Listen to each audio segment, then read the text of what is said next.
Shalom Obracha mes amis, et malheureusement de plus en plus il y a autour de nous des gens qui sont diabétiques. Et grâce à Dieu, eh bien Kadosh Baruch Hu, il a donné la sagesse aux docteurs et aux ingénieurs de pouvoir, comment on appelle ça, faire des marchirim, c'est-à-dire des appareils qui permettent de vérifier le taux de sucre à l'intérieur du corps. Comment ça marche cet appareil? Alors à l'époque on avait cet appareil là qui tout simplement il piquait le bout du doigt, tac. Et quand on pique le bout du doigt, eh bien on sort un peu de sang, on met dans une autre machine et cette autre machine. Donc ça c'est la première possibilité. La deuxième possibilité c'est le nouveau marcheur qu'ils ont, c'est une sorte de pointe qui est à l'intérieur, qui est branchée, donc ça dépend, avec un fil, sans fil, Bluetooth, pas Bluetooth, qui est raccroché à l'épiderme du corps. Et pratiquement toutes les 5 minutes, il fait une vérification pour vérifier est-ce que il y a combien de taux de sang, est-ce que j'ai pris de sucre, pas assez de sucre, pas de sucre. Maintenant, le problème survient le Shabbat. Est-ce que le Shabbat, on a le droit de faire la vérification du sucre avec cette pique de sang et avec ce marchir? Alors, le pic de sang et la vérification, a priori, c'est dangereux. Pour quelqu'un, il peut avoir des pertes de mémoire, des pertes de conscience, parce qu'il est en hypoglycémie, ou le contraire, ou en hyper. Et donc, a priori, on dit que c'est moutard. Pourquoi est-ce que c'est moutard? Et le mieux, ça serait de le faire béchinoui. C'est-à-dire qu'au lieu de taper sur la piquette, tac, un point, et ben on le fait avec le doigt d'à côté. D'accord? Et on vérifie si bien on a besoin. D'accord? Si quelqu'un il sent bien, il voit qu'il n'a pas de problème. En général, les gens ils savent, à part si c'est des enfants, alors allez-nous à l'Echem, Kadosh Baruch Hu guérisse tous les enfants. Oui. Eh bien, là, ils savent pas se connaître, est-ce qu'ils ont pris trop de sucre ou pas assez de sucre. Ils n'ont pas assez une conscience d'eux-mêmes pour essayer de vérifier. Donc, dans les deux cas, c'est permis. Le mieux, c'est de faire avec un chinouille, parce qu'on est dans des dangers de santé, comme il est marqué dans le siman, Shin Kafret et Shin Kafret. Maintenant, donc ça, c'est pour le petit marchir.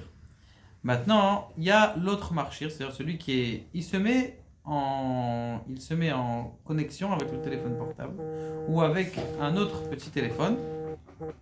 Et quand il se met en connexion avec l'autre téléphone, eh bien, il nous vérifie à chaque instant qu'est-ce que c'est. Donc le téléphone, il s'allume tout seul. Est-ce qu'on a le droit pour ça pendant Shabbat? A priori, le téléphone qui est marqué le téléphone pendant Shabbat, eh bien, c'est un issour qui est mis des rabanan. Donc là, c'est l'etzorer. Donc les Chachamim, ils ont dit que l'etzorer cholé pendant Shabbat, les melachot des rabanan, béchinou, on a le droit de les faire. Très très bien. Donc a priori, ça marche. Maintenant, il survient un problème.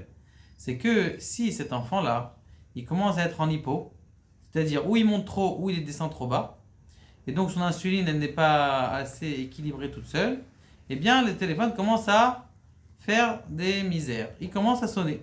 Ça veut dire que l'enfant, il a un problème. Et donc, qu'est-ce qui se passe? Eh bien, le téléphone, il sonne. Qu'est-ce que je fais pendant Shabbat pour l'arrêter? Pour dire, ok, j'ai entendu que mon fils, il a un hypoglycémie, je vais m'occuper de tout de suite. Ou s'il est en hypo, je lui donne du sucre. Ou s'il est en hypo, je lui donne du sucre. Ou s'il est en hyper, eh ben, il y a de l'insuline à injecter.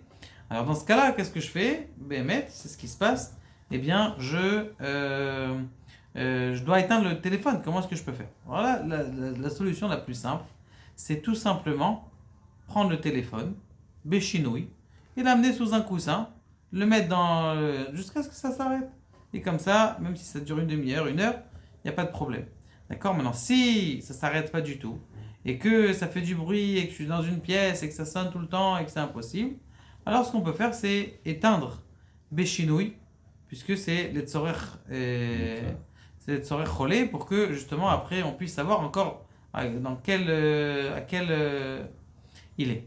Donc ça c'est les térim qui se passent en espérant que Be'ezrat Hashem, eh bien Be'ezrat Hashem. Alors juste un petit détail juste avant la bénédiction, il faut savoir que les melachot des rabanan, c'est quoi? Ça veut dire quelque chose qui est des rabanan, quelque chose qui est un interdit qui est uniquement fait par les sages, comme l'utilisation du téléphone, et qu'on le fait béchinouille.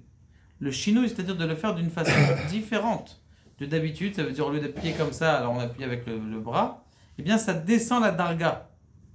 Maintenant, on a un klal qui est marqué dans plusieurs endroits dans le Shulchan Aruch, que Tre des Rabbanan bimkom mitzvah ou bimkom tzorech ou bimkom choli, que s'il y a deux interdits des Rabbanan et le chinoui et c'est déjà un des Rabbanan, quand il y a un problème de maladie, un grand problème par exemple c'est pour une communauté ou pour, on a dit quoi, bimkom mitzvah, ou si c'est une mitzvah que j'ai le droit de faire, alors on a le droit de faire ça, shvout, des shvout, parce qu'il y a deux, il y a le chinoui et c'est un des Rabbanan, donc c'est pour ça que c'est moutar, en espérant que Bezrat Hashem, et on n'ait pas besoin de tous ces étérim et que tous nos enfants et nos grands ils puissent guérir rapidement, même sans la venue du Mashiach. Et en plus avec la venue du Mashiach. Baruch Adonai, Le'olam Amen.